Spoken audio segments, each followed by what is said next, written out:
Hello students, हम कर रहे हैं 11th अकाउंटेंसी चैप्टर 11 का 8th क्वेश्चन का ए पार्ट, जिसके अंदर आपको गिवन है बैलेंसेस। तो यहाँ पर आपको दिया गया है बैलेंस कैश का और बैंक का। तो टू बैलेंस BD 2000 एंड 12,000 दोनों के डेबिट बैलेंस है।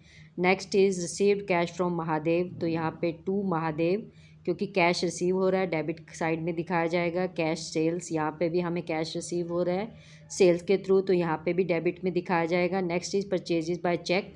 तो 6 को परचेज बाय चेक है, चेक से पेमेंट हुई है, परचेज की गई है, तो यहाँ पर हमने बाय साइड में दिखाना है।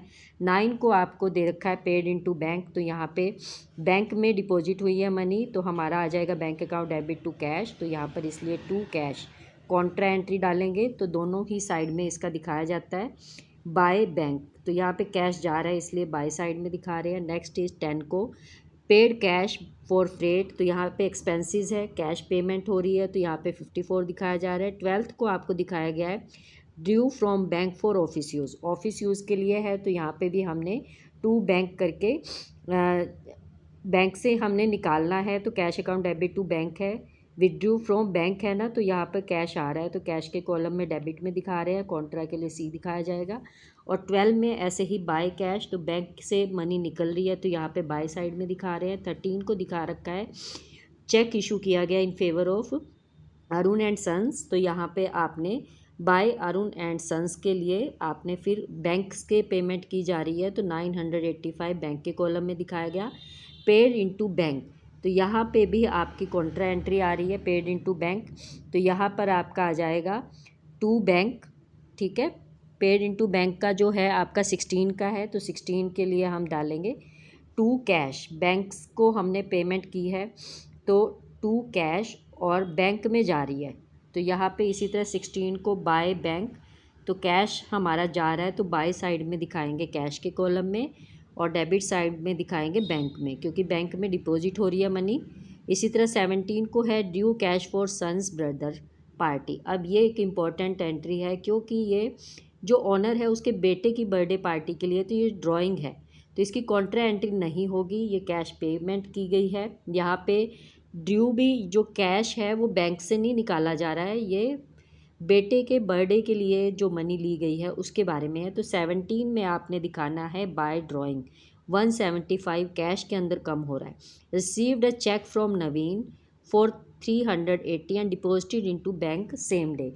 अगर सेम डे में डिपॉजिट हो जाता है तो बैंक के अकाउंट में हम सीधा डायरेक्ट इस मनी को दिखाएंगे टू नवीन 380। नेक्स्ट जो आपकी है 20 कैश सेल्स। तो 20 में टू सेल्स, तो यहाँ पर आपका 200 कैश में आ जाएगा। Next is due from bank for office use, again from office for office use है, कैश हमने विड्रॉ किया है, तो कैश के कॉलम में हमने कैश को दिखाना है टू बैंक, कैश आ रहा है, और बाय बैंक, ठीक है। तो यहाँ पे बाय साइड में बैंक के कॉलम में दिखाएंगे बाय कैश, तो 200। Next is purchased furniture for 1000 and payment made by cheque. तो बाय फर्नीचर 1000 हमारी इसमें चल जाएगी बैंक के कॉलम में। Next is Naveen cheque is dishonoured and bank charges 5 rupees. ये भी इम्पॉर्टेंट है। देखो हमारा पहले जो टू नवीन हुआ था, ठीक है, नवीन से हमें मनी मिली थी 380 की बाय चेक थ्रू चेक मिली थी, तो हमने बैंक में 380 दिखा दिया, लेकिन वो डिसऑनर हो गया, मतलब कि वो मनी हमें नहीं मिल पाई है, किसी भी कारण से वो चेक डिसऑनर हुआ है। तो 380 का चेक डिपॉजिट हुआ था, लेकिन बैंक ने 5 रुपीज़ चार्जेस किए हैं, तो इसलिए उसको भी इसमें ऐड किया जाएगा और अपोजिट एंट्री हो जाएगी। वहाँ टू नवीन थी, तो यहाँ बाय नवीन हो जाएगा, और बैंक के कॉलम में 385 को दिखाया जाएगा। Next is purchased premises business premises payment made by cheque. तो यहाँ पे भी आपने बाय प्रेमिसेस और बाय पेड बाय चेक के लिए आपने बैंक के कॉलम में 12,000 दिखाना है। Received cheque for 675 from Harish. तो यहाँ पे भी हम अज्यूम कर लेंगे कि जो हमें चेक मिला वो सेम डे में डिपॉजिट हो गया है, तो इसलिए टू हरीश, तो यहाँ पे 675 हमारा हो जाएगा। उसके बाद हमने दोनों ही साइड के कैश के भी डेबिट और क्रेडिट को हमने करना है। हमेशा याद रखना है कि जो हमारा डेबिट बैलेंस है वो बड़ा होता है कैश में, तो यहाँ पे बाय बैलेंस CD 3006 आ गया। लेकिन जब हमने बैंक का किया तो वहाँ क्रेडिट का कॉलम बड़ा है, हमारा जो क्रेडिट का टोटल है वो बड़ा है और डेबिट का कम है। तो यानी जो बैंक के अंदर मनी हमारी थी उससे ज़्यादा खर्च हो गई है, तो वो ओवरड्राफ्ट बन जाती है। और जो इसका बैलेंस होता है वो हम इस साइड लिखते हैं, debit side, to balance BD।